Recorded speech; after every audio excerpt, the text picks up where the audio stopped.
Time for the Continental Tire Coach's Corner. He's Brian Kelly, Notre Dame head coach. And last game, they beat North Carolina. Coming up tomorrow night at 7:30, they got USC coming to town. Coach, thanks for joining us. How much NFL do you watch?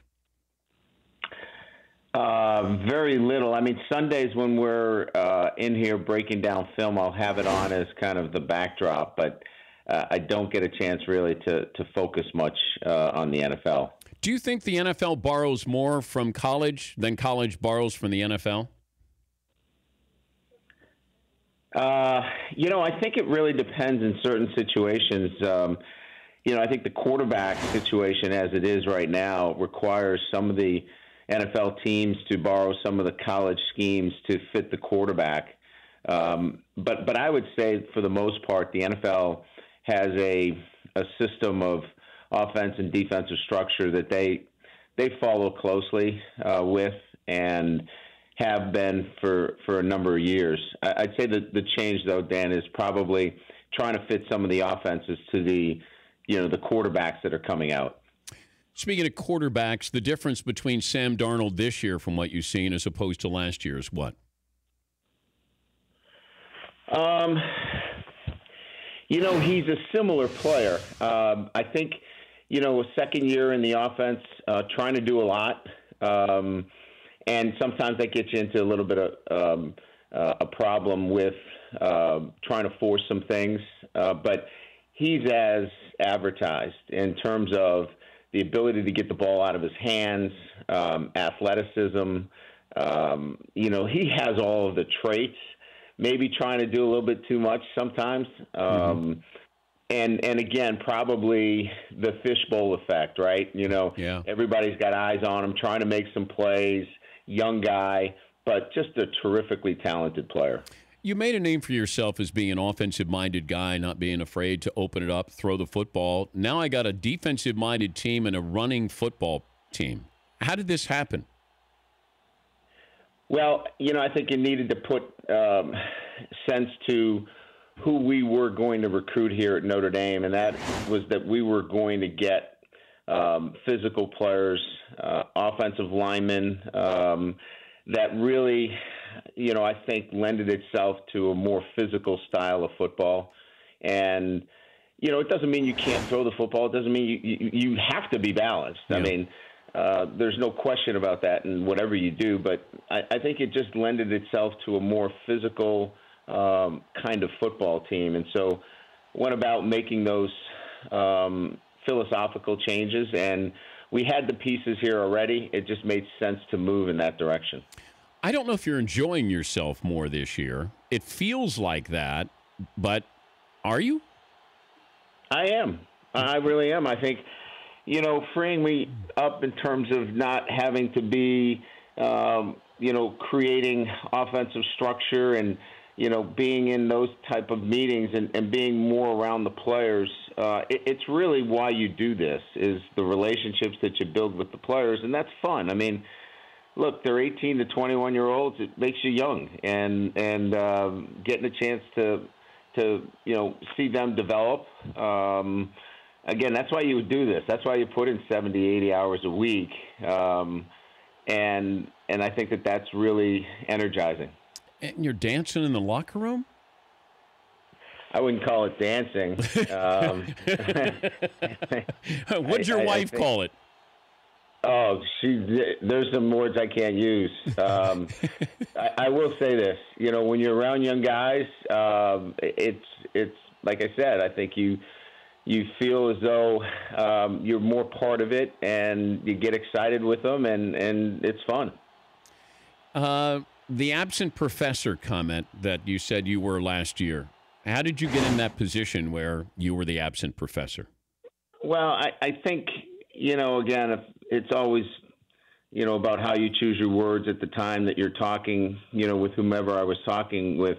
I just felt like a bit detached from our football team, and that I didn't prepare them mentally well enough to win close games. And we lost 7 games by a possession last year. And I really had made my entire career on winning those close games. So I just felt like I had been detached from our team and not close enough to them to help them through those close games. And I had to reevaluate, how I went to work every day. And part of that reevaluation process is that I needed to be closer to our team. I needed to spend more time with them to help build that mental toughness necessary to win close games. He's Brian Kelly joining us, Continental Tire Coach's Corner. Notre Dame USC coming up tomorrow night.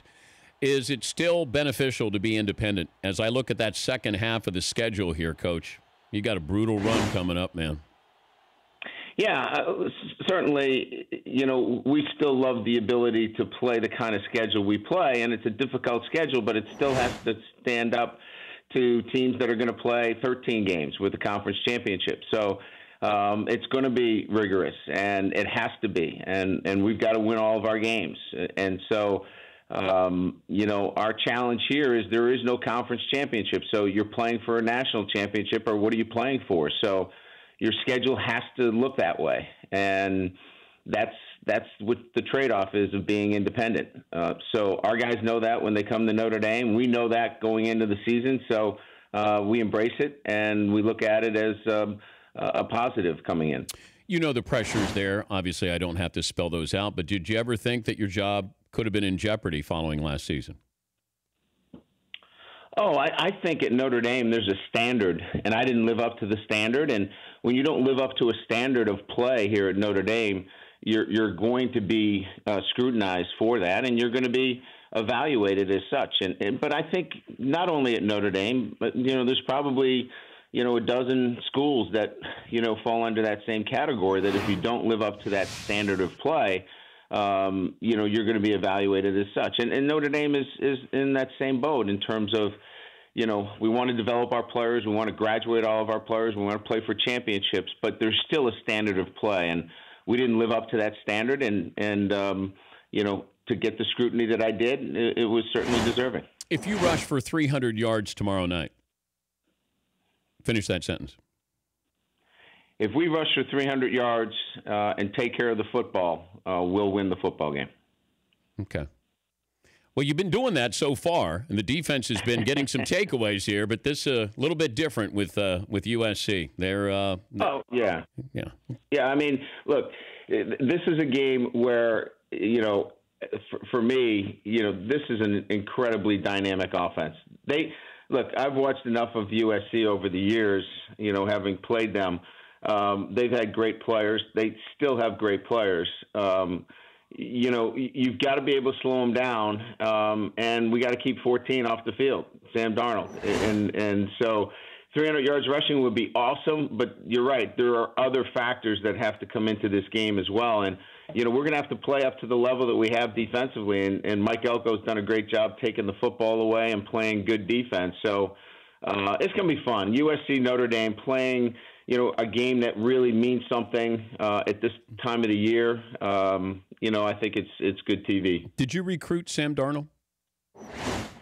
No, we did not. I mean, we knew about Sam, but he was playing, quarterback, and he was playing a little bit of tight end and a little bit of both. But we had already made a decision on a quarterback, but knew of him and what kind of really good athlete he was. Yeah, I know. Coaches hate this. Like, how did you miss on that guy? Like everybody else in the country missed on this guy.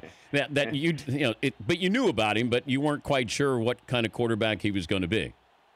No, he was at a couple of camps that, obviously you get evaluation at camps. I know Brandon Wimbush and him were at camp together out on the West Coast, and you get evaluations, and this big athletic kid who's raw was kind of the evaluation, and he was a bit under recruited because he was not playing full time at quarterback out of high school at Santa Margarita, and then obviously he comes in and certainly was more than advertised, and he's gotten everything that he's deserved. I think he's the best quarterback in college football. Have some fun tomorrow night, okay? We will, and obviously, I know you probably got a little wager going with your producer. So obviously, this will be a fun one too. All right. Well, thank you. That's Brian Kelly, Notre Dame head coach. Continental Tire Coach's Corner, from sun to rain to snow and everything in between. Continental Tire is engineered to tire for what you do. Love these people. Extraordinary performance and reliability, putting confidence into driving. For more info and the location of a dealer near you, visit ContinentalTire.com. Continental Tire for what you do. For more Dan Patrick Show, tune to Audience Channel 239 on DirecTV or download the Dan Patrick Show app.